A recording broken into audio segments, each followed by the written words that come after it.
welcome to the live practice test, live chat for the practice test. Just like we did last week, for those that joined us last week, if you're planning on taking the practice test with us today, we'll get you started first, and then I'm going to hang around here and answer any questions that you guys have related to the SAT, the ACT, the PSAT. I know it's kind of a crazy time for everybody. Seniors taking it maybe for the last time or first time next Saturday, October 24th. I know there's a lot of in-school tests that have been happening in different states over the course of the last couple of weeks and then into this week as well. So I'll hang out and answer any questions you guys have. In the meantime, can everybody that's taking the test today, well, first of all, can everybody just say hello in the chat if you haven't already? Can everybody do that now? And then if you are taking the test, can everybody confirm that you have a bubble sheet? If you're taking the SAT, the PSAT, or the ACT, can everybody confirm that you guys have a bubble sheet ready to go? Taylor, what's going on? How are you? Taylor's been a long-time supporter of the channel. Welcome back. There you go, right? There's your welcome back. So again, guys, if you're taking the October 24th test, make sure that you are, and you want to take a practice test today, please make sure that you do so. If you haven't, Ola, welcome. If you don't have a practice test, I'll send, here are the officially released ACT exams.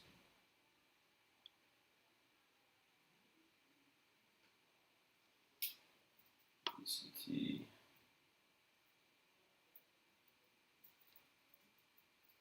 So guys, if you guys don't have a practice ACT exam, here are all the officially released ones.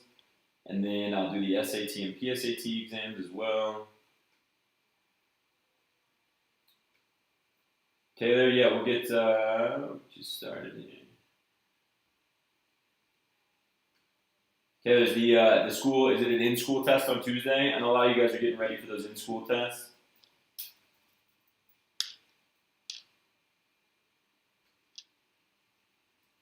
So welcome. If you guys haven't been with us on the channel before, again, what we're going to do today is we're going to walk you guys through. So even if you're not taking a practice test today, I highly encourage you guys to take notes on how I want you to get ready for your exam. So if you're taking this Tuesday, as Taylor is, or if you're taking a test next Saturday, the ACT, or 3 weeks from today, there's the SAT, November SAT.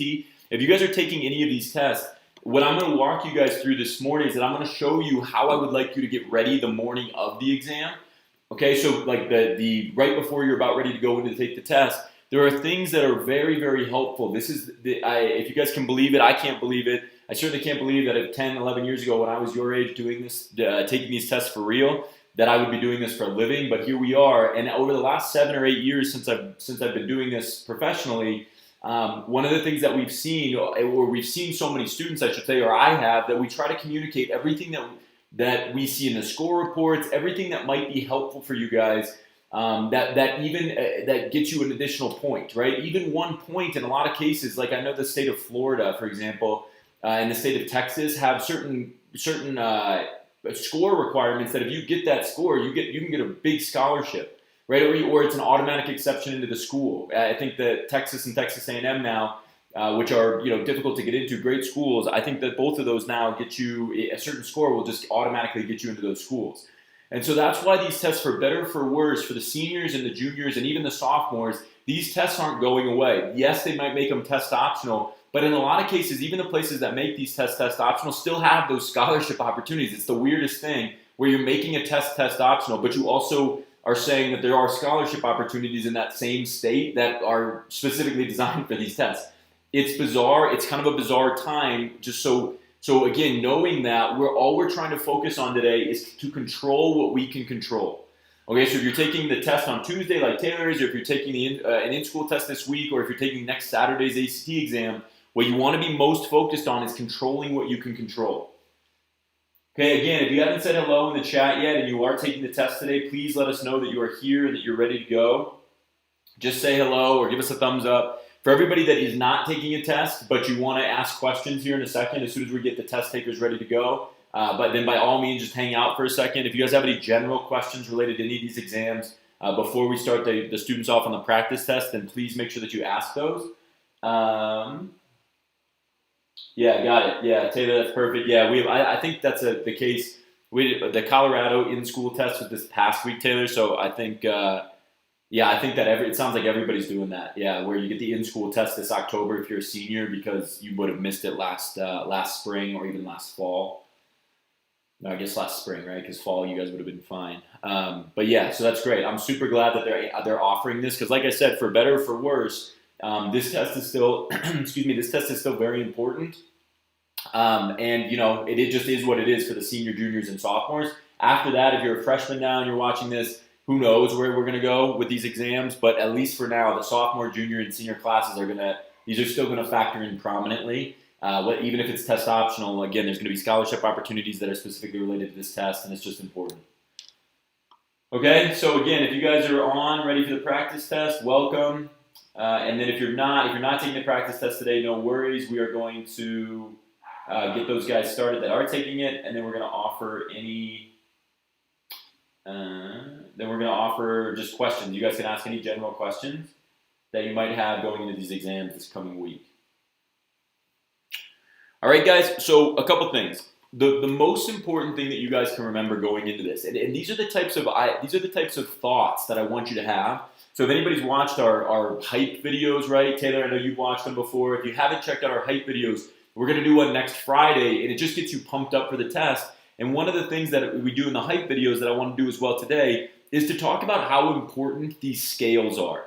Because if you guys think about this, one of the things that we've realized, again, and it's the benefit of having done this for so long, but one of the major things that we've realized in this is just how important it is to understand the scale of the exam. So what I want you guys to take a look at is that when you're taking a practice test or you're taking the real test next week, 1 second here, okay? I want you guys to realize how to set your score.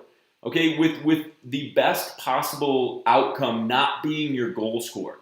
Because what I want you to realize is you don't need, if you have the best test day of your life, you don't need to be watching this video, right? Like the best thing that, if you have the best game, if you play a sport or whatever, or if you're in the play, or if you do any extracurricular activity, if you have the best day of your life, then you don't need to listen to me, right? The best test takers in the world don't need to hear it from me. But let's plan for not having, right? And this is true of every level of this test. Let's plan for a day where you just don't have a good day. Or better yet, there's like a kid sitting next to you that's really annoying, chewing gum, whatever.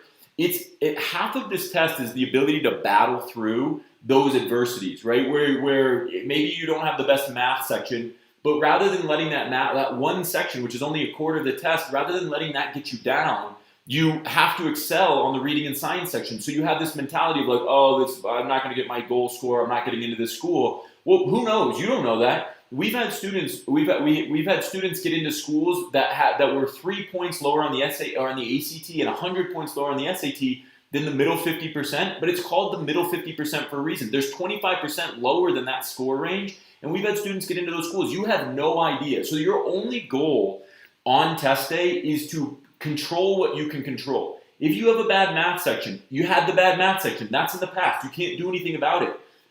Gear up, and rather than having the reading and science sections be like, I'm not going to get into school, right? Having that thought, instead be like, you know what? Let's get amped up. I got to get ready for the reading and science test because that's half of the test. Even if I had a bad math section or the math test was so hard, look, I can make up for it on the reading and science sections. And one bad section is not going to hurt you.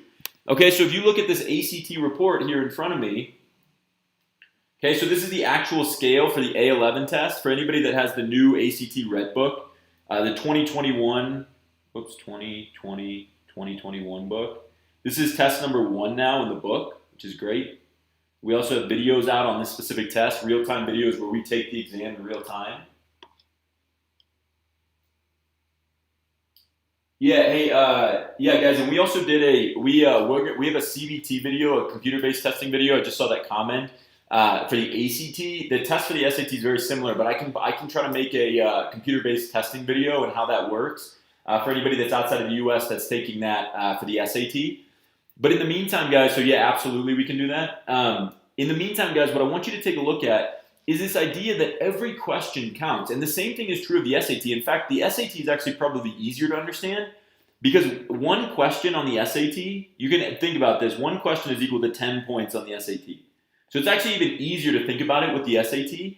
That means that if you get 10 additional questions right by not giving up, right, by not having that mindset of like, oh, I'm not going to do it, that's 100 points. If you don't believe me, there are 154 questions on the SAT, and there are 1,600 total points, right? Roughly speaking, if you do 1,600 divided by 154, that's roughly 10 points, right? It's just over 10 points per question. So if you don't believe me, that's true. That's a true statement. Approximately every question in the SAT is worth 10 points. You guys will see that in the scale as well, okay? So again, every question, same thing on the ACT. Look what happens, guys, on the reading test, right? If you're looking at an ACT score report, and this is where it's so important to have this positive mindset going into the test. You could have the worst day in the world. I don't know, right? If it's the worst possible situation, then we need to get into a position where you're still maximizing the worst possible situation. Instead of just having that mindset of like, let's give up. Look what happens on the reading test, right? So let's say you have a horrible math section. You're used to getting a 30, right? You're used to getting a 30, but on this math test, you get a 27. And rather than feeling defeated, you go into the reading sections thinking, and maybe you're not the best reader in the world, but you still want to have the best reading day that you can have. And so every time you guys give up on this section, right, of the reading test on ACT reading after the break, every single point, every single time you miss a question because you just don't want to be there anymore, you're missing a point on the ACT reading section. Let's say you have your worst day in math, right? Let's say you have your worst day ever. You get a 30 in the English section. You're wanting to get a 28 on the math section, but you end up with a 23. Guys, look what happens here. If you combine these two scores, you've already started out with a 27. You're at a 27 going into the last two sections. That's in the top 20% of all students. If you get 27 on the first two, if you're expecting a 28, if you would have gotten a 28 on this math test, this is what's crazy to me. If you would have gotten a 28 on this math test, that still only would have been a 29 between the first two sections. Okay, so the difference between a 28 and a 23 on one section is not that great. What kills it is if you have a 28 if you have a 23 on math, and then you let that affect you negatively for the reading and the science sections. Can everybody give me a thumbs up in the chat if that makes sense? If you have this positive mindset to keep pushing forward, right? To have the best day of your life, to have a great reading day if the math test didn't go as well as you wanted to because the math section was really hard that day for whatever reason, or the English section was harder than normal, whatever. You need to make sure that you apply this, because if you end up with a 27 on the reading section, right, instead of a 25 like you do, that's a boost. So it doesn't mean that one section has to be the end all be all, right? This is evenly divided, and the same thing is true of the SAT as well.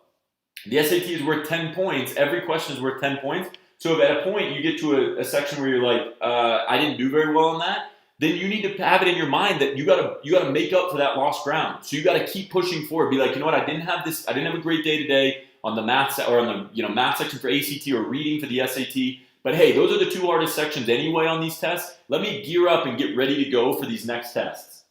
Does that make sense? Can everybody give me a thumbs up in the chat if you guys are following along with that? Thumbs up in the chat if this all makes sense. That this ability to continue to push forward is half of the battle. It's psychologically half the battle not to give up. There's nothing I can do about the idea that you guys will be tired and stressed. That's where practice testing comes into in a big way. Is because it's muscle memory. If you've been there and you've continued to do this over and over again with practice tests, then it's not going to feel that stressful or not that overwhelming when you get to the real thing. If you haven't done that, then yeah, it's going to feel pretty stressful and pretty overwhelming. Okay, so that's where you have to be ready to go.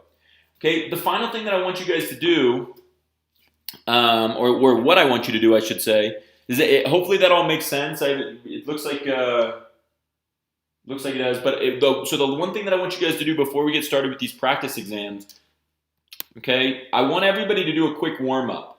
So again, guys, if you haven't downloaded Star U, it's free. It's in the App Store. It's on Google Play. Okay, Star U, App Store, Google Play.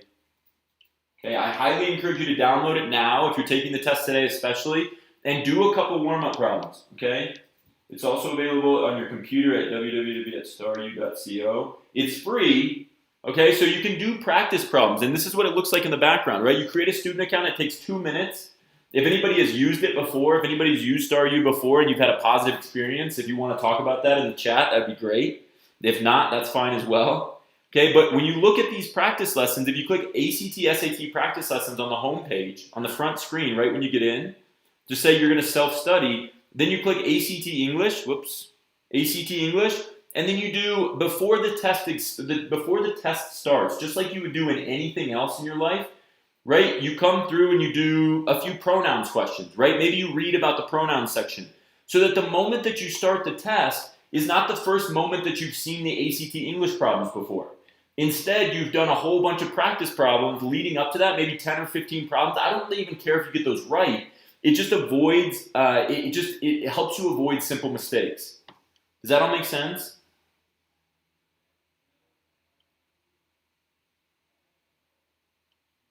Can everybody give me a thumbs up if that makes sense?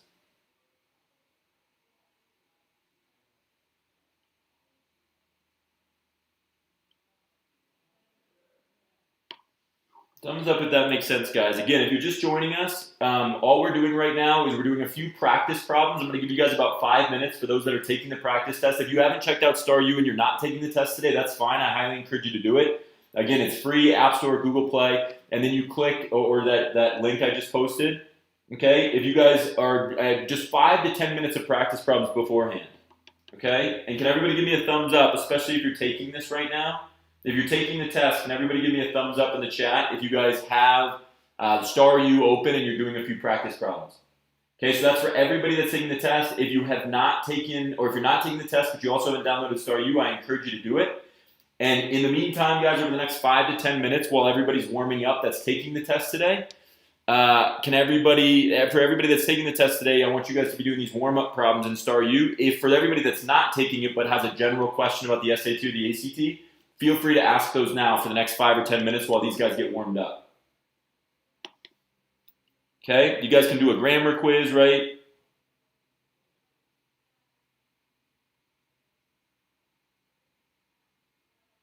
Okay, does that make sense, guys? You guys can do a grammar quiz before you get started, right? Again, these are the exact same types of questions that you'll see on the real test.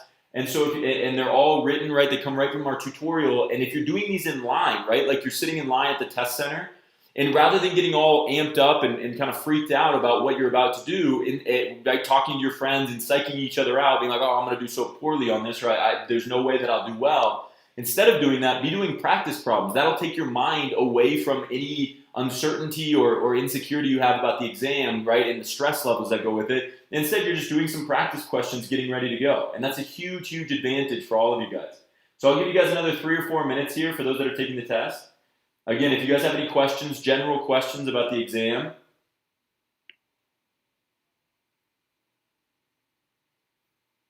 okay?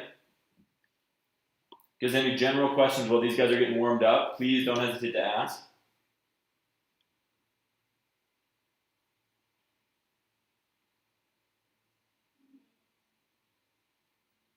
Yeah, Amkar, that's great. Amkar, you've been in these live streams before, right? That's great advice. That's fantastic advice. Liking the reading test is huge. We talk about that a lot in our videos for the SAT. If any of the videos, I think we've seen you in these live streams, if any of the videos helped you, 1550 is an unbelievable score. You should feel so proud about that. It's in the top 1% of all students that take the SAT, so unbelievable. Liking the reading, right? Actually reading the test is huge. Yeah, great point too. On the writing and language test or on the ACT English test, there are so many easy questions to be had, right? Because it's just grammar rules. Again, all of this is available for free in Star U. You guys can look at these different problems, right? So if you just, as Amkar is saying here, if you guys just go through this and read through the punctuation lesson, right? Then you knock out like 10 questions on the ACT English test or the SAT reading test. You can read about it. All of these tutorials are updated regularly by our tutors and teachers. And so we're writing and posting things that we feel are really important that you guys should see. And again, it's free in the App Store. So there's really no reason that everybody can't do well now. That's the whole point of these videos. That's the whole point of why we do these live streams, is to try to get you guys all ready to go, right? To try to get everybody the opportunity to do well on these tests. But you got to be the one, you're the one that's ultimately going to take it. So you got to be the one that puts in the hard work. All right, guys?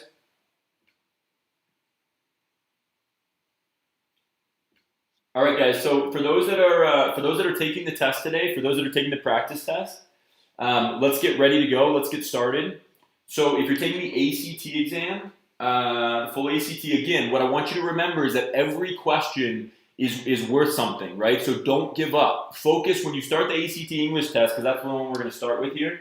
When you start the ACT English test and you see this proctoring video, I want you to remember that to pay attention to what's underlined. That's the point of doing this warm-up, right? Pay attention to what's underlined in the text and say to yourself, okay, what's different about each answer choice? What's different? Why? How can I eliminate one versus another? Because only one answer is right? There's no question. There's not going to be one of those where it's like, well, this one could be right. No, it's one answer is right, and there's a reason for that answer to be right. So make sure that you pay attention to what's underlined for ACT English test takers who are about to start in a second.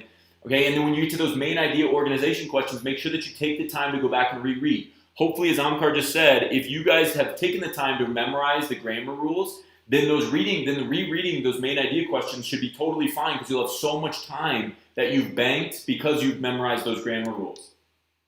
Okay, for anybody taking the ACT test today, can you guys give me a thumbs up? Give me a thumbs up that you're ready to go. ACT practice test, thumbs up in the chat so I know you guys are ready to start. And then I'm going to post the ACT proctoring video. Guys, once you start this video, please, unless prompted by the video, please don't stop the video or pause the video for any reason other than when it tells you to.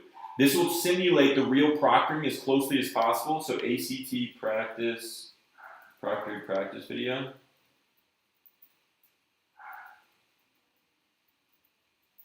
Okay, and these are also available below. Okay guys, so here's the proctoring practice video. If you're ready to go with the ACT for ACT test takers, I'd like you to mute this video. So mute me on this live stream now, put me into another corner so that you can always reopen it and ask questions if you need them while you're taking the test. Otherwise, the video should walk you through it pretty straight. It's pretty straightforward, and it'll tell you when there's breaks. There'll be timers on the screen for those that have done this before. So if nothing else, guys, ACT test takers, here's the proctoring video right there. You guys can mute me now if you're an ACT test taker. Keep this live stream open just so that you can come back and ask questions easily if you have them. Otherwise, you guys are free to get started, and good luck, ACT test takers. Stay focused, right? Do everything in your power to make sure that you are battling through it, right? That you are staying focused as much as possible. All right, and then SAT test takers, same thing. It doesn't look like we have any PSAT test takers on today. So SAT test takers, same advice, right? Don't give up on any questions. Here's the SAT standard timing video. If you're taking the SAT today with us, right, I want you to start the video. It will walk you through everything. There'll be timers on the screen for every section. So you guys shouldn't have any problem. Please don't stop or pause the video for any reason to go to the bathroom or whatever unless prompted. There will be breaks throughout the test, but you won't be able to just pause in the middle of the real test to get up and go to the bathroom. So don't do it during the practice. Simulate this as closely as possible to the real thing. Okay, so SAT test takers, you guys can mute me now. Mute this live stream now. Click on that link to the SAT video, and you guys are ready to go. Good luck. That'll lead you through the entire test. And yeah, good luck, guys. Itachi, welcome. Welcome, guys. Welcome anybody that's joining right now. And yeah, guys, so again, everybody who's wanting to start the video or that's taking a practice test today, you guys should be good to go now. Should have done your warm-up. I hope everybody's ready on that. And yeah, absolutely. Are you talking about, Itachi, are you talking about the SAT reading history test? SAT reading history. Again, guys, I'm going to leave the live stream open here for the next hour or so, just so that anybody that's taking the test with us still has the opportunity to ask questions as they get started. And then I'm also, during that hour, if there's no questions from people that are actually taking the test, I'm just going to answer general questions. So, yeah, absolutely. Keep asking them. SAT history, I assume. SAT history on the reading section. Yeah, guys, so SAT, the history section is difficult. If you guys know that there's always one, and I can even bring it up here. Give me one sec. Okay, guys, there's always one passage on the reading test that's historical. Amkar said this earlier, and it's actually a great piece of advice. One thing that you guys can do when you get to this history passage is that if you don't like U.S. history, and I'm sure a lot of you do not, I do. That happens to be typically one of my better passages because I just like U.S. history a lot. But if you don't, one of the best pieces of advice you can get is that, look, there's going to be one passage here that's written prior to 1900 or before. And it's a historical passage. It's usually number 4 is the one that's written in 1900 below. The SAT has not said, though, that it's always going to be number 4. It typically is, so you can kind of assume that. But if it comes up earlier than that, if it comes up at like number 2, don't be surprised, because the SAT hasn't specifically said that that will always be number 4. Having said that, one of the things that you guys need to do is you need to try to be as interested as possible in what's actually going on here, because it's going to be difficult reading. No matter what, you actually luck out on this one. This is test 10, if anybody wants to follow along with what I'm talking about. This is test number 10, and it's passage number 4. It's the historical passage. Being extremely interested in what you're reading is very, very important. If you guys luck out and you happen to get that this boring passage is the passage 1, passage 2 test, which makes this a lot easier, then what I want you guys to do is the SAT, they don't, like the ACT does, the ACT gives you when the questions switch over. So it says like these questions pertain to passage 1, these ones pertain to passage 2. The SAT does not do that. However, almost always on the double passages, and I know this isn't answering your question about history, but almost always on the double passage, they'll give you a line number where it switches over, right? It's almost, I don't think I've ever seen a test, so maybe this is a rule almost. They'll give you a line number, like as used in line 72, and that's when it switches over to passage number 2. Okay, because now we're in passage number 2 when they give us line 72, and it's usually after 2 or 3 questions that deal with passage number 1. Okay, so when you see that, the idea here should be that you read passage 1, right? This is just a double passage. You read passage 1. Okay, then you answer questions to passage 1, and then when you realize, answer passage 1 questions. Right? When you realize that they've switched over, now you go back and you read passage 2. Okay? And then you answer passage 2 questions. Okay?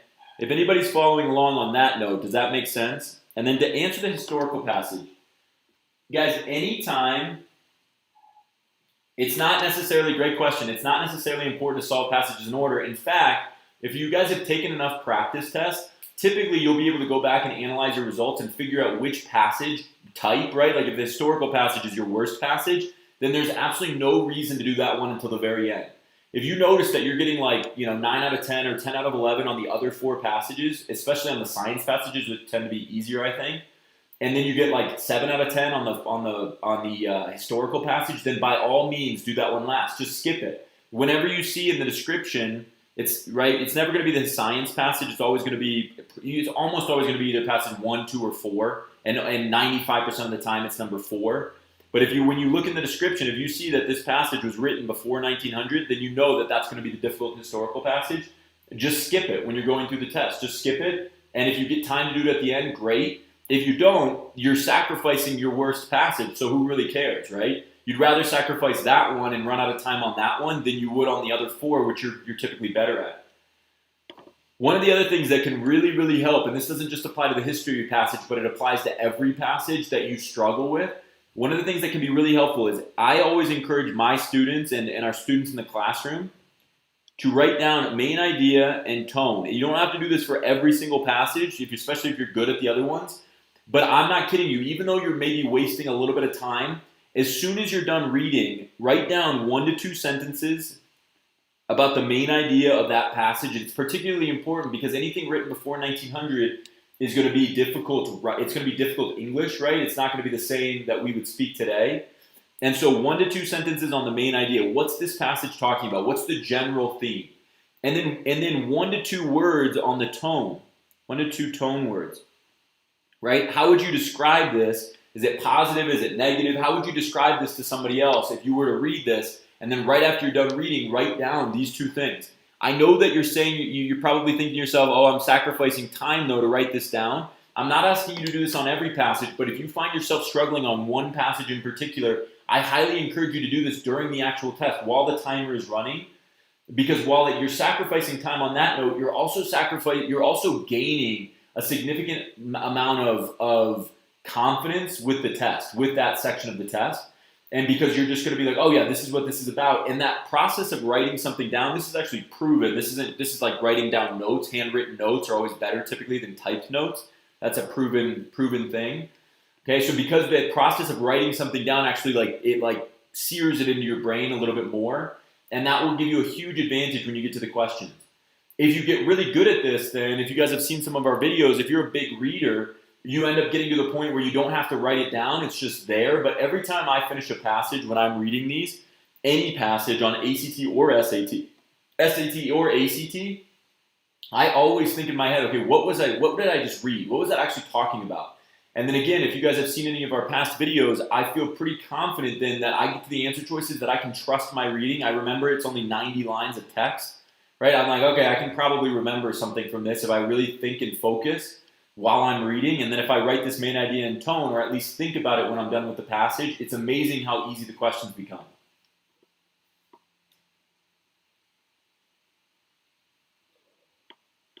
Yeah, so guys, the reading is always, if you're struggling with the SAT reading section and you're looking to go from a 1400 to a 1500, the first thing that I would always encourage you to do is to not focus on the reading test first. So I'm sure that there were a couple questions that you would have missed on the other three sections. If you got a perfect score on those and you're at a 200 out of 400 on the SAT reading section, then obviously you turn your attention to the reading. But the other three sections on the SAT are all rules-based. Like you can learn a grammar rule. You can learn 30, 60, 90 right triangles, right? You can get better at all of those. So by all means, focus on those other three sections first. If you've missed any questions on those, that will get you some easy points back. If you're already getting a 700 on the math section, then you only have like 7 to 10 questions, 7 to 12 questions left to get a perfect math score.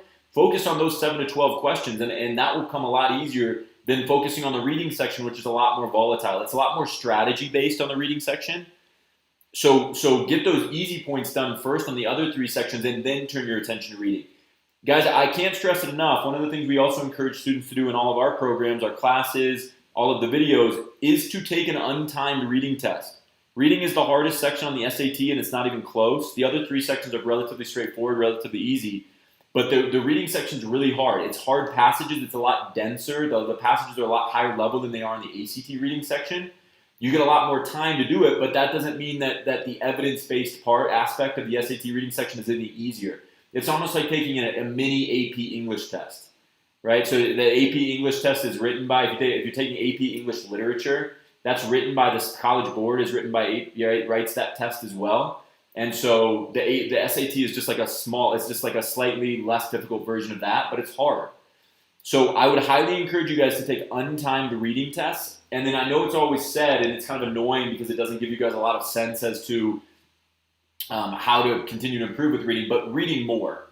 My best sections as a kid were reading, even though I say this a lot in our videos, but my best sections were the reading sections, and I was always pretty confident that I could do really well in those tests because I read a ton, and I still do. I read a lot, and if you read a lot, then you just get used to the fact that reading for an hour in a row is not really that hard. And that's a huge advantage. That part of this is just the fact that most students now don't sit down ever and read for 1 hour straight, okay, or read and then answer questions for an hour straight. That's a hard skill in itself, and most students don't do that. So just sitting down and reading for an hour will give you a major advantage on this test. Great question. Itachi, does that make sense? Can you give me a thumbs up if that makes sense?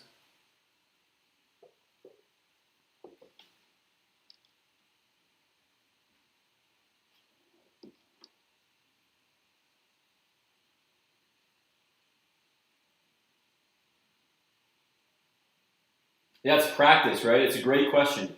Guys, I'm able to answer the question so fast because I'm a good reader. And again, I don't, if you've watched any of our videos, I don't like to give myself any credit or I was a horrible student. Horrible. I hate that. I look back now and I regret it because I know I could have done a lot better. I was a good test taker solely because I was a really avid reader. And because my mom is a math teacher, those two things help, right? My mom was a math teacher, so early on in my life, I was learning math concepts, and that was just by luck. And then the reading stuff, I just have always loved to read and read on my own a ton. If you're not typically a big reader, then you got to train yourself especially to get a 1500 plus score. 1,400 is already in the top 4 or 5% of all students that take this exam. To get a 1,500 plus, now you're talking about the top 1 to 1.5% of all students. That everybody can get there, but it takes hard work. I mean, imagine thinking that if you're in the top 4% of Tachi, right? You're trying now to compete against the other top 4% of all students. That's a hard group to compete against. So you got to work harder than everybody else. It's way harder to improve from a 1,400 to a 1,500 than it is from a from a 1,300 to a 1,400. You're competing against just a really high level caliber of student. And you got to do, if you don't read a lot, then you got to read more, right? Those are the little things that you can definitely improve upon between now and December. I think you said you were taking it. Okay, but that's over the course of my experience doing this, we had one student a couple years ago. And this is just to give you guys some pump up stuff, right? We had one student a couple years ago who started out at a 970. She started out at a 970. She's studying data analytics at Cal Berkeley now. Okay, if you guys can believe that. Cal Berkeley is an unbelievable math and engineering school to begin with. She started out with a 970. So by no means, and including herself, would anybody qualify her as a great natural test taker. It drives me crazy when somebody says, well, I'm just not a good test taker. It drives me crazy, especially now, because I never really believed that. But after seeing this girl, her name's Rachel. She's the best work ethic I've ever seen of any person I'm sure like somebody famous has a better one, but anybody that I've individually worked with, guys, over the course of 1 year, she said that I'm going to improve by one concept. I'm going to learn one concept. I'm going to remember one question type on the SAT reading section. I'm going to improve by one concept every week, and once I knock out that concept, I'm never going to miss it again. Over the course of 1 year, 54 weeks to be exact, she started this I think this was her May of her sophomore year. 54 weeks on the June of her junior year, between junior and senior year tests, that's over a year. She improved her score, if you guys can believe this, and this has nothing to do with me being a good teacher at all. It has everything to do with her just being way more motivated than everybody else. She improved her score by 540 points and got to a 1510 on the SAT test. That's unbelievable. And so it drives me crazy when people say, it drives me crazy when people say that I'm just not a good test taker. Because this girl, with 970 is right around the national average for the SAT. This girl no way would she qualify herself as a great natural test taker, but she had the best work ethic I've ever seen. And she knew that every point, every question, every concept that she memorized, right? The 54 questions, 54 concepts was worth 10 points. That's a really easy way to think about 540 points. Does it take time? Did it take her over a year to get there? Absolutely. But is it possible? 100%. It's the biggest score increase I think we've ever seen, especially going up to that level. We've probably had students that have scored higher, but not to get to a 1510. That's an unbelievable score range there. And so just, again, it's a testament to how work ethic and implementing these things that we're talking about in these videos really do help. Okay, can everybody give me a thumbs up if that makes sense? Practicing your reading more, right? Thinking about reading more. We had a question. Jay said, advice for the math section. Jay, are you taking the SAT math or the ACT math test?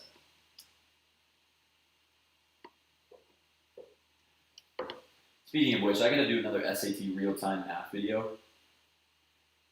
I took one a bit ago, and I'm just getting. It's like one of our only videos where people don't like it as much because I didn't do as well. I wasn't as focused. My mom would kill me. So I'm going to do another SAT math with a calculator video, real-time video before November. I'll try to do one that's like a more recent test, but I got to figure out how we can get a hold of that test. But yeah, we'll do another one.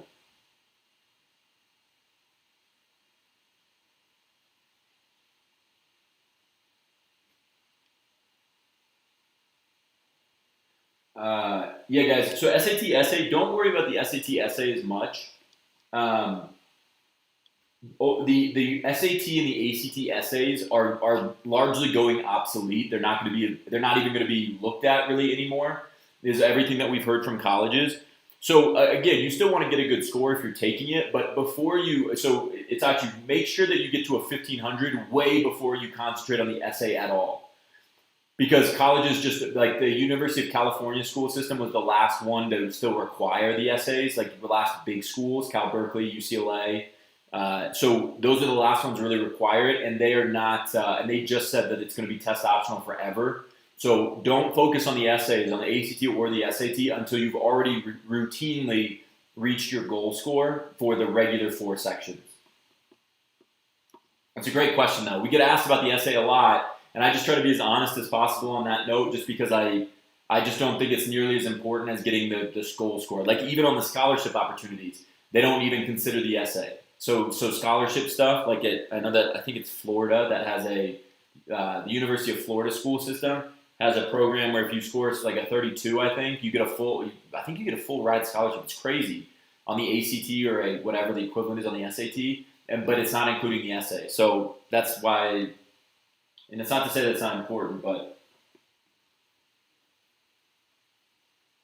yeah, Jay, have you ever checked out sort of the SAT math section? And again, I'm going to try to post another video because I'm just getting, that's the one video, our SAT math with a calculator video. I think we've only done one, is the one video that hasn't received as much positivity, I guess, as the other one. I don't know what I was doing. I was like out of it or something, but I think I missed 3 or 4 questions on that video. And so it's so anyway, it's important. Itachi, I'm not actually, that's a good point. Sorry, Jay, I'll jump back real quick, but it's a good point about international students. I still don't think it matters as much for the essay, but I guess I haven't thought about that. Is the essay important for international students because you have to submit a writing sample? Let me give that some thought. Let me see if I can do some research for you here, and let me give that some thought. Jay, in terms of the math section, our goal on the math test, if you're taking the SAT math test, is always to try to find the easiest questions first. So for those that have watched our other videos, we've done a lot more ACT math. I got to get around to doing more SAT videos. We posted a few. But anytime we're looking at the SAT test, right, we got to be thinking, how am I going to find the easiest questions? Because the one thing about both of these exams, both the SAT and the ACT, is that every question is worth the same amount of points. So the ability to spend time on a time-consuming question or one that's going to get you frustrated or a difficult question is always obsolete because it's very different from a school test. You want to find the easiest questions first. So if you guys have seen our 3-pass method, in some of these videos, 3-pass method, if you haven't seen the 3-pass method, you guys can check out this, let me just post this real quick. We have a real-time video on this. SAT. Okay, and then the link is in the SAT math, no count, real time.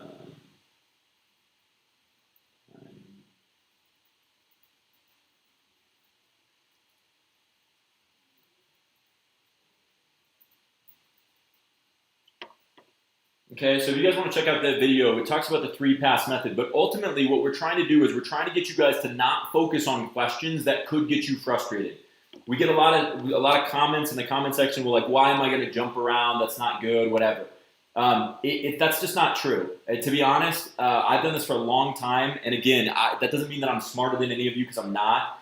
But it does mean that I know more about this test, and I swear, the amount of students that I've tutored over the years, I think I probably know more about this test than the SAT does.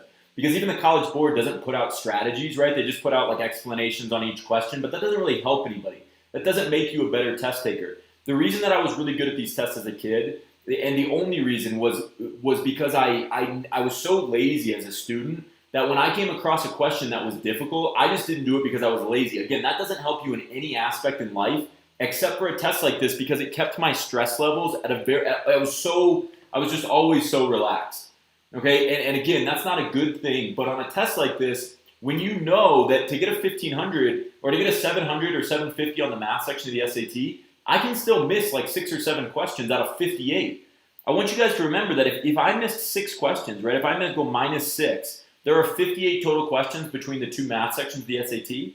If you get 52 out of 58, right, you're sitting somewhere like, let's say that's like a 730, right? So somewhere between like a 730 and a 750, I think, somewhere like that, depending on how difficult, maybe 700 to 750, depending on the difficulty of the scale. Well, guys, if you know that -6 on this, that would be a B plus in school, right? -6, 52 out of 58 is just lower than 90%. So that's a B plus in school for the American school system. However, a 730 to a 750 on the math section puts you in the top, you're in like the top, let's say you're in the 98th plus percentile. Okay? So when you guys go through this, the idea of skipping questions is not to get you more nervous, right, or more anxious. The idea is that there's a difference between skipping and being stressed about skipping and skipping for a purpose. And we're trying to get you guys to skip for a purpose. Because if I know going into the test that I can be in the 98th percentile, which is an A, obviously, right? If I can be in the 98th percentile and I can skip 6 questions, right? I just don't have to answer those if they're too hard for me. That's a huge advantage. And that's the mindset that I always went into these tests with was, what do I need to get a certain score? And then don't stress about getting something higher than that. Of course, I could have a great day. You can always plan for the best, but if you plan for the best and it's slightly lower than that, that's when you start getting stressed. If instead you plan for like, I could probably do that, I think that's reasonable, right? I've taken a couple practice tests. I know that I can get probably right around that score. If you go in thinking that that's the score you're going to get, then hey, that's not going to be that stressful because you've already done it before.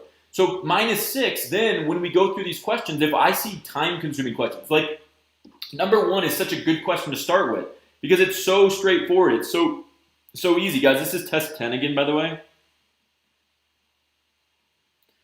Right, 2z plus 1 equals z. That is so easy to start with. We just subtract z, or 2z on both sides. We get 1 is equal to -z.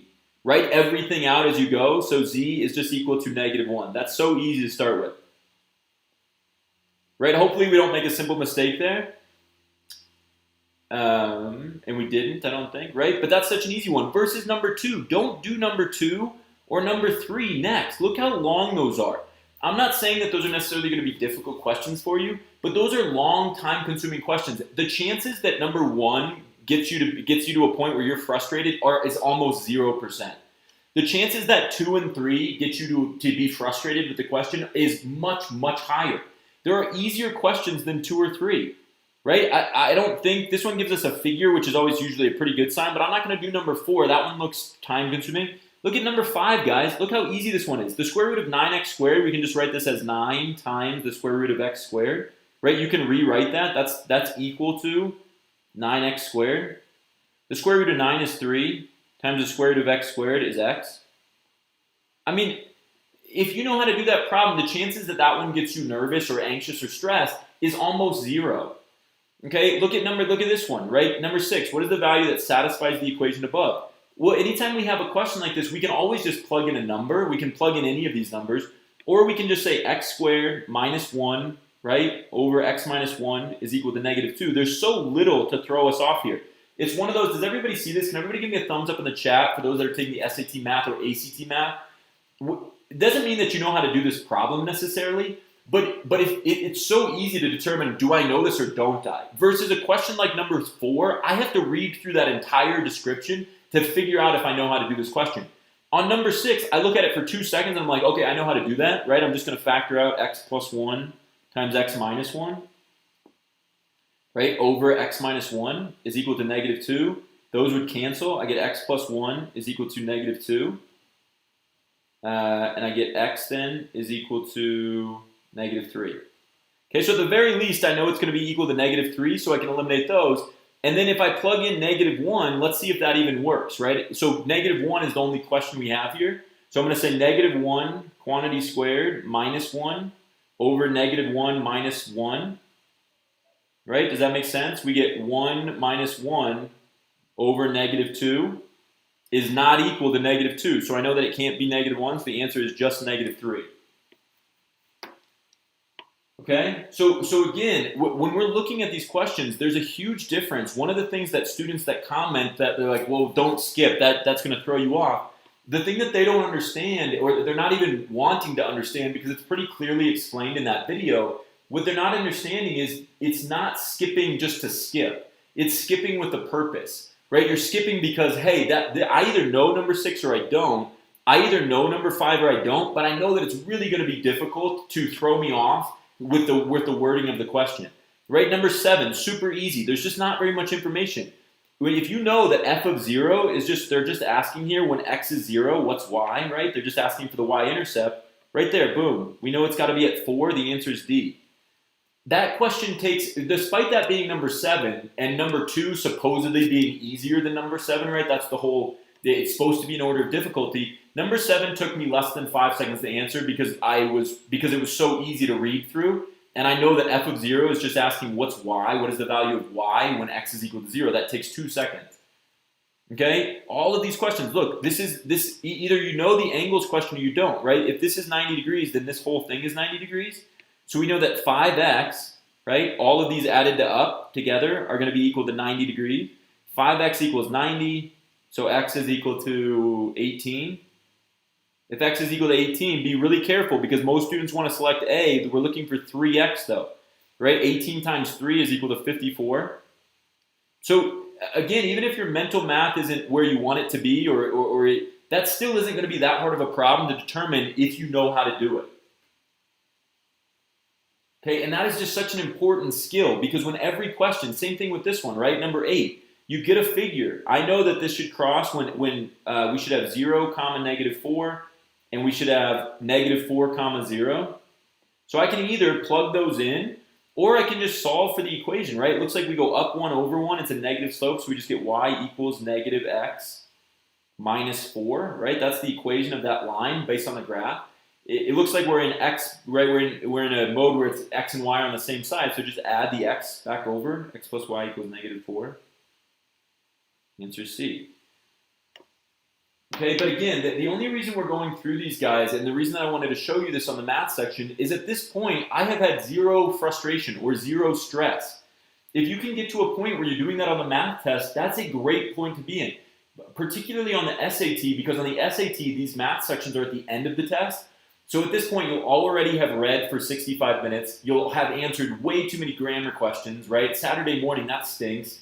And then you get to the math test. And if you're already going to be tired, you're going to be a little overwhelmed. If you start running into problems that are really frustrating, it's going to give you every incentive in the world to just want to give up. And that above all else is what we have to try to avoid. Does that make sense, guys? Again, this whole idea of the 3-pass method, if you guys watched that video that I posted, the whole idea is that we're trying to get you to a point where you're skipping with a purpose, not just skipping to skip. Right? I agree with everybody that comments in the comment section about how skipping is not beneficial because you're going all over the place. I agree with that unless you know the strategy. If you know the strategy, you're skipping very, very intentionally, and that is a huge advantage. Believe me, I know, because that's the only reason I did well on these tests as a kid is I knew what a 52 out of 58 would be or whatever. I took the ACT, so I knew what a 55 out of 60 would be, a 34 on the ACT math section. So I knew going in that this wasn't a 60-question math test for me on the ACT. It was a 55-question test. So I knew I could skip the 5 hardest problems that didn't make sense to me, and I'd still get a really, really good score. That's not a good way to get a 36, of course, right, or a 1600, but it is a great way to get a really, really high score if you're okay with a 750 instead of an 800.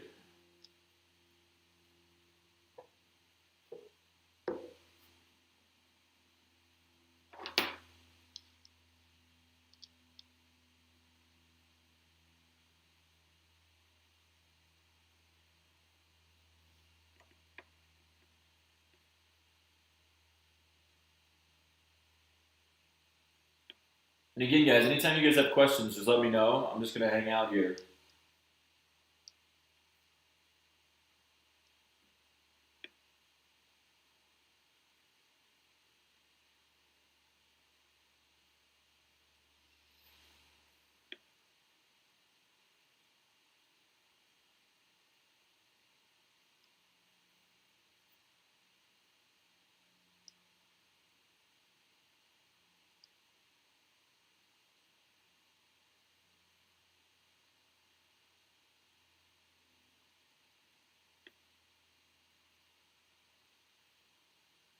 Jay, by the way, did that all make sense? Pratik, I would love that. I love that you said that. I hope that's the case. If you think that, then I'm thrilled. Because I think that Khan Academy, while the messaging is awesome, I think that I can be more motivating than the teachers on Khan Academy, to be honest with you. And so if you're liking these videos, I really appreciate it. And guys, that goes for everybody. I can't tell you how much I appreciate the support. the likes, the participation in all this. It really means a lot because it makes me want to make more of these videos, and we're going to continue to make more of these videos. I can't tell you how much I appreciate the support. It makes you it makes you want to, if you guys are willing to work hard, then I should be willing to work hard for you. And it shouldn't be a cost issue, right? You shouldn't have to have access to highest level of materials. You shouldn't have to, right? It shouldn't be that. It should be, it should be about who wants to work the hardest. And if you want to work hard, then I should be working hard for you. So I appreciate it. And I'll keep doing that. Hey Jay, yeah. So typically for the advice stuff, we're on Reddit. So if you guys search us on Reddit, that's where we typically do all of our. Just because our other teachers have the account as well, we teach the same. Everybody teaches the same strategies for our company.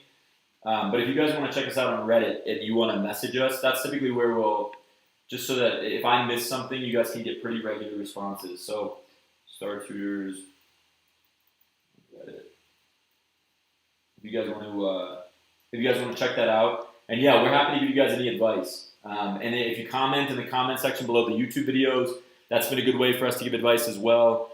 And if you guys have anything specific while you watch those real-time videos, please make sure that you comment. We're happy to answer those questions, but unfortunately, there's no way we can answer your questions if you don't ask them. So you got to make sure that you're being as as diligent as possible when you're doing that, when you're watching those videos.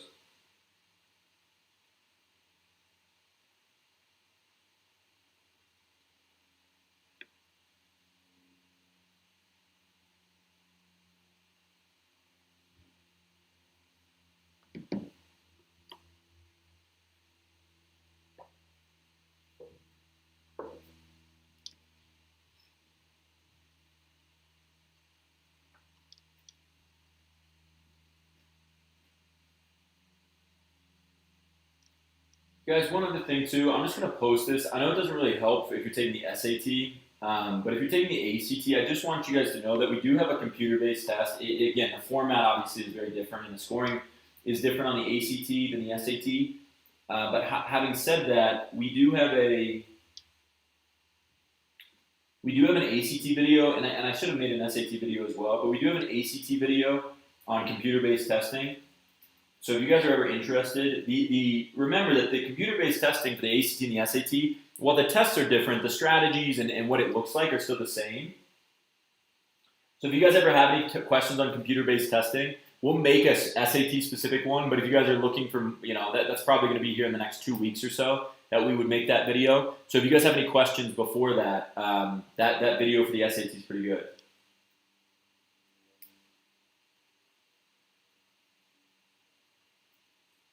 Yeah, guys, so in terms of motivation, one of the things that I would recommend you guys doing is, so Jay, in terms of motivation, it is a grind, right? I mean, to continue to get a better score, especially, one of the things I want you guys to realize is that everybody thinks about the one person that they know that got a 1,500 to a 1,600 on the SAT or a 33 to a 36 on the ACT. Everybody thinks about that person. That person, regardless of what they tell you, has put a lot of work into this. Now, that might not be work specific to the ACT or the SAT, but that means that they would have had to be paying attention in school or doing something like reading a lot on their own that would help them do well on this test. Okay, so what I want you to remember is that while there might be 1 or 2 or 5 people, 10 people that you know that got a really good score, there's a lot of work that goes into that. And so I love the comment and kind of your honesty in terms of like not having the motivation, because that's such a major part of this. As you just saw, like, if you guys can believe it, in this SAT test, the test that gets you into college and that gets you scholarship money, gets you into the best schools in the world, and changes your life in a lot of ways, is asking you at question number 9, right? So this number 9 on the SAT test 10 is probably a level 2 out of 3 question, so level 2. So if you're answering all the level 2 questions right, that means you're probably somewhere around like a 650 on the math section. Guys, that would mean that a 650 is linear equations. That's learned in pre-algebra and algebra.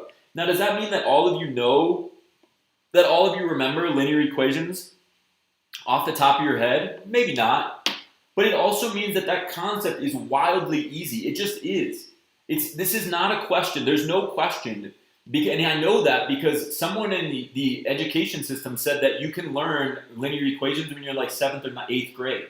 Right, 7th or 8th grade. So if that's the case, then by all means, at 11th grade, you should still be able to answer those questions.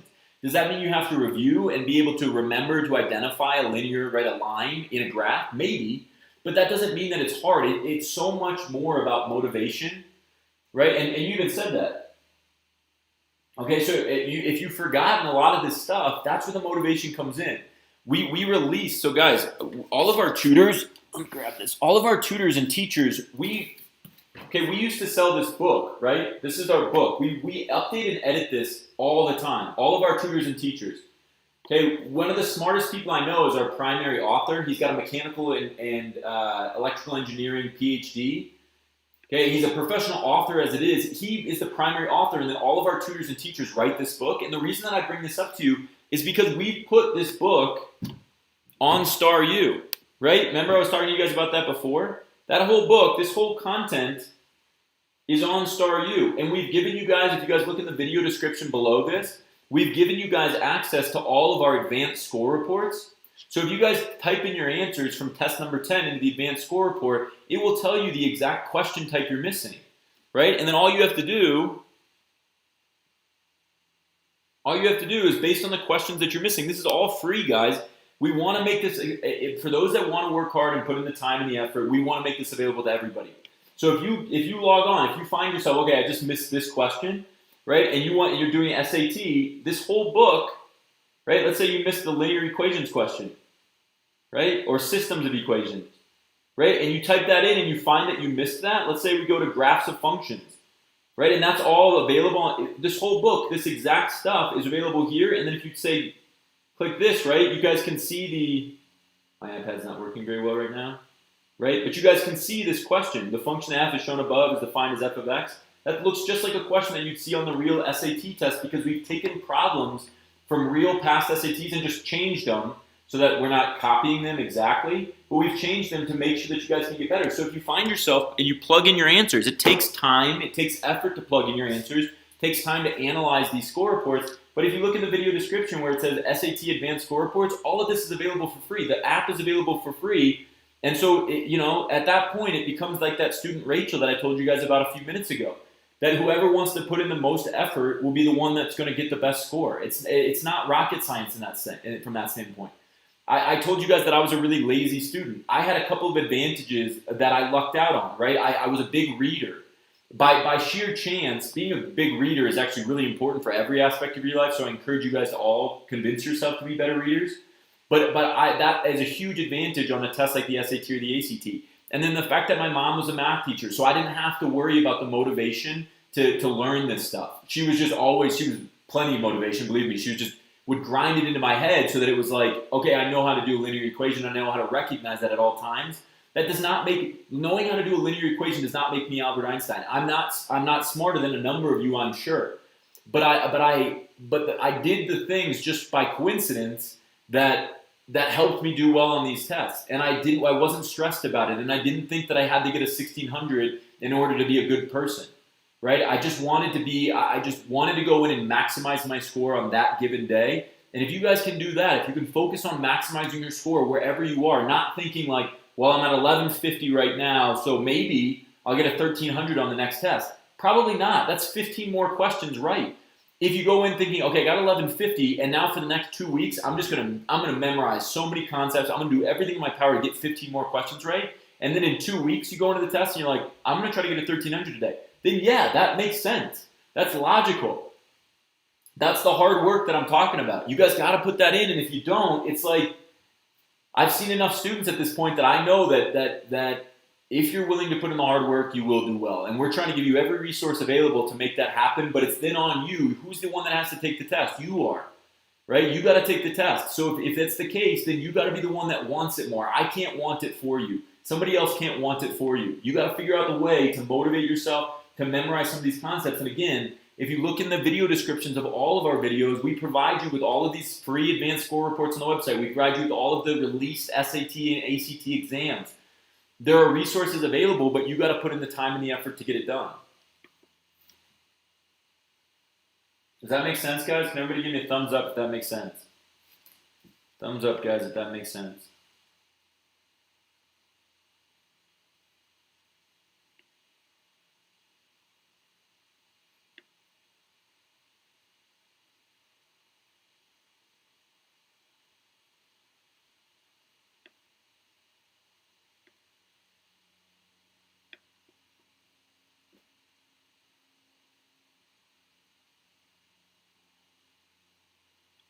Yeah. Oh, wow. Great question.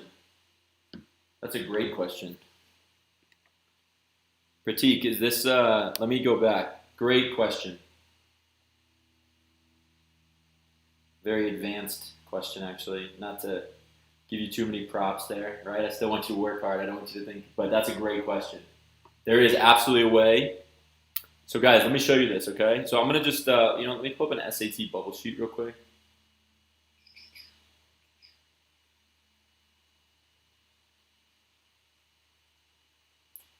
Do I not have a bubble sheet? Just a sec, guys. You'd think that I'd have a PDF of a bubble sheet, but apparently I'm an idiot. There is a way. Yeah, guys, learn SAT writing section. So if you guys go to Star U, right? Star U, if you can see it in the description below the video. I highly encourage you guys. We have all of the every question type that you could possibly see regarding regarding the writing and language section. All of it's there.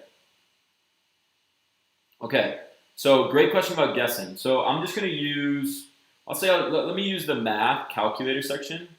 Okay, so one of the reasons, in fact, that the SAT put those free response questions on, okay, I'm just going to look at the answers for SAT Test 10.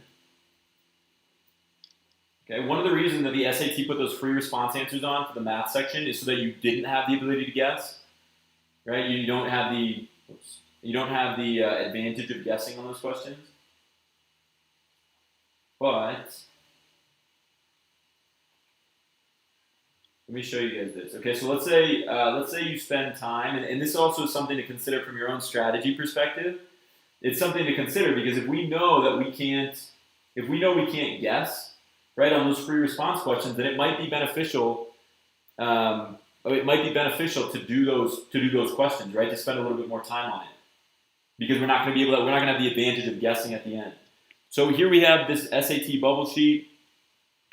I'm gonna pull this up. So I'm just gonna bubble in, Pratik. I'm just gonna bubble in just random letter. I'm gonna bubble in the right letters, but I'm gonna just skip random questions and act like, hey, I don't know how to do those, and I'm gonna bubble them in at the end. Okay. Let me see. Let's say this is again the math test with a calculator. So let's just say that I'm gonna bubble in these letters. Okay. So B, A, B, C, C, B, A, B, C. Okay, let's say I skip number 5 then. Number 6, I'm just skipping random letters. These are the right answers. One of the things that you'll see from our other videos is that this only works, this guessing technique. Can everybody give me a thumbs up if this makes sense? That the guessing technique only works if you've been accurate on the other answers. Right? If these are random letters, then if these are just random and I know that I'm not getting them right, then there's no way there's not a good guessing strategy, right? We have to be accurate, but the idea behind skipping questions is that we can be accurate, right? We can be accurate on questions. So I'm going to skip 7 and 8 then too. We can be accurate because we're taking the time that we would have spent on those harder questions and we're applying it to the questions that we don't know how to do. Or we're applying it to the questions we do know how to do, and by taking that time away, knowing that we're going to guess at the end, we are guaranteeing 100% accuracy. Okay, so that's 7. I'm going to skip 7 and 8. Number 9 is C. Number 10 is D. Number 11, A, B, C, B, A. A, B,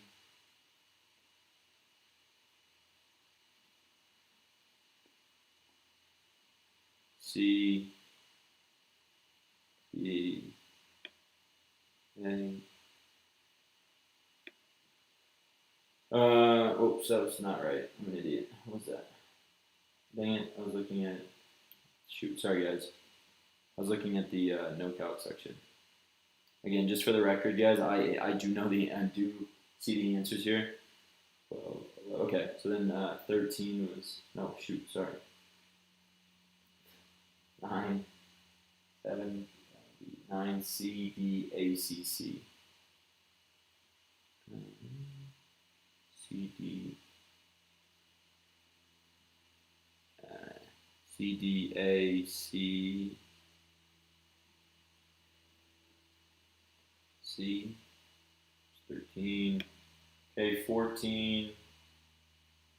A, B, C, D, C. A, B, C, D. Sorry guys, it's taking a second. C, D. 18, 18, 19, I'm gonna skip. 20, C, B, D, A. 20 is C. Sorry. 20 is C. These are, again, test 10, guys, if you guys are following along. CB, test 10, math with a calculator. A is 23. 24, BA, so B. Okay, I'm going to skip number 25, BAD. Okay. And then let's just say I skip the last three. Or let's say I skip, let's fill in D here. Okay, guys, so as you go back and look at your answer choices, the way that we recommend it, first and foremost, it is absolutely essential that you pick one letter. So it looks like we have, how many questions here? Okay, we have number 5, number 7, number 8, number 18, number 19, number 25, these last two, right?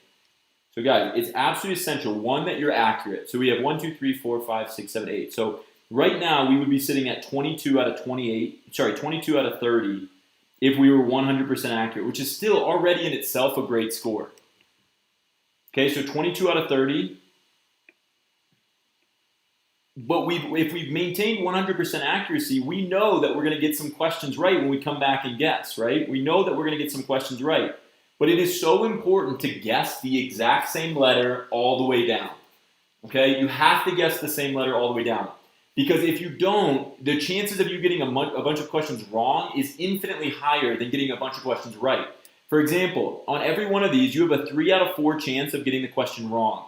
If you have 8 questions, that means that's 3 to the 8th over 40 to the 8th of missing every question. That's not terrible odds of getting every single question wrong, and we see it all the time.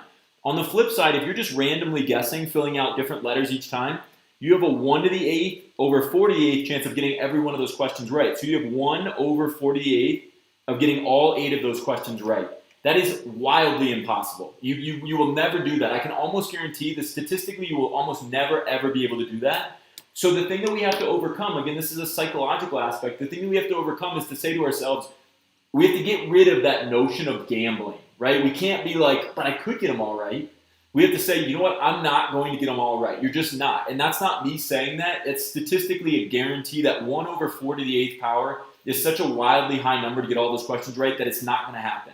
Okay? It may have never happened in the history of the SAT. Okay, that's how unlikely it is because 4 to the 8th is such a big number.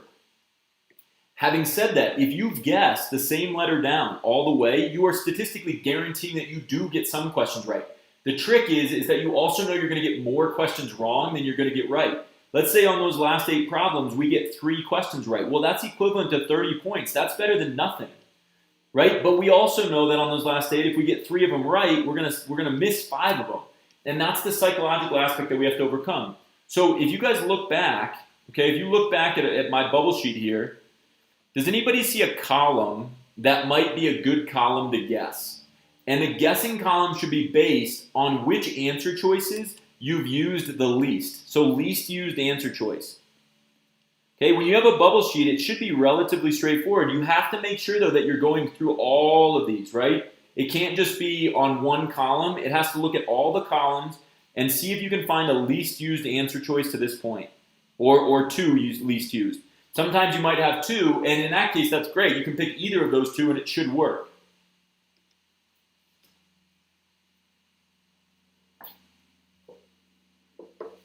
Right? We got to make sure that we look at all of the answer choices, though.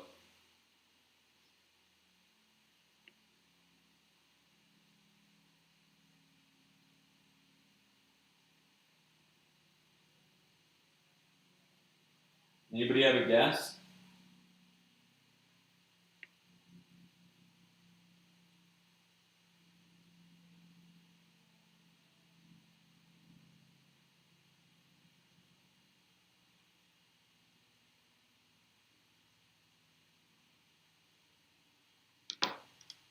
A or B? Okay, great. So if we look at A or B for this one, we get how many more right? Let's say we pick A. Yeah, guys. So this is a great example, right? If I pick A, I bubble this in, right? So I pick A, right, and I get A here, A for 18, A for 19, 25 is A, 29 is A, 30 is A. Right, I get 1, 2, let's see how many of those I get right. So 29, 30 is A, 29 is D, 25 is A, so there's 2, 19 is D, 18 is C, 7 and 8 are B and C, and 5 is C. So yeah, guys, you end up getting 2 more. So in this case, you get 2 out of 8, which were statistically what you're supposed to get anyway. Okay, but the point is that you're supposed to get 2 out of 8. So we need to get 2 out of 8. If you get a little lucky, and this is a little tricky, guys. The ACT is more evenly distributed. The ACT is like perfectly distributed. It's the weirdest thing. But the SAT is a little less evenly distributed. Like there's more C answer choices here than there are by 2. But even in this case, does everybody see that at least we get 2 more questions right? The whole point I'm trying to make on the guessing strategy is to look back, find a letter that you haven't used very often, and then guess that letter all the way down. Because it gets you 20 more points. Right? We want to maximize this. So we're just like as expected, right? If you get a little lucky and you pick the right answer and it just happens that there's 4 of those, then great. That's 4 out of 8. But at the very least, we're getting 2 out of 8. Does that make sense?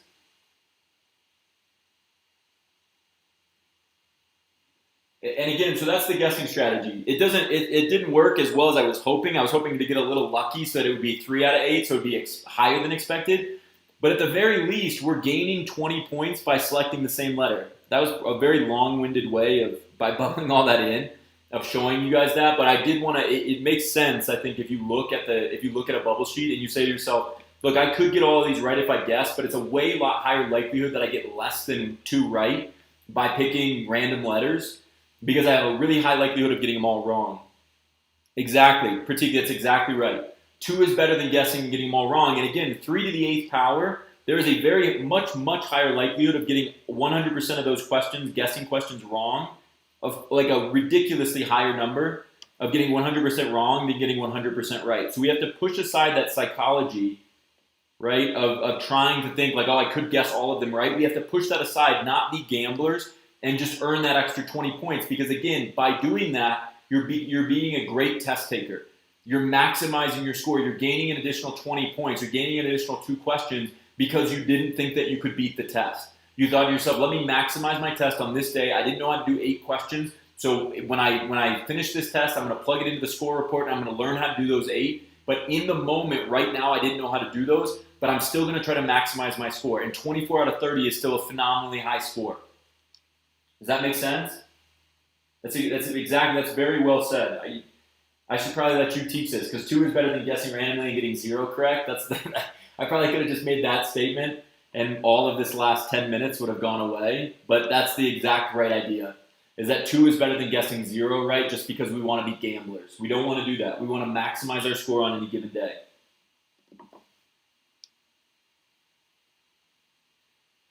Okay, guys, so I'm gonna sign off here in about 5 to 10 minutes, just because it looks like everybody who's taking the practice test seems to be good to go. So I'm gonna get out of here, at the 15 mark, right? So if you guys have any additional questions that you want to ask, please make sure that you ask those, because you don't have too much time left, or we don't have too much time left.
Okay, great guys.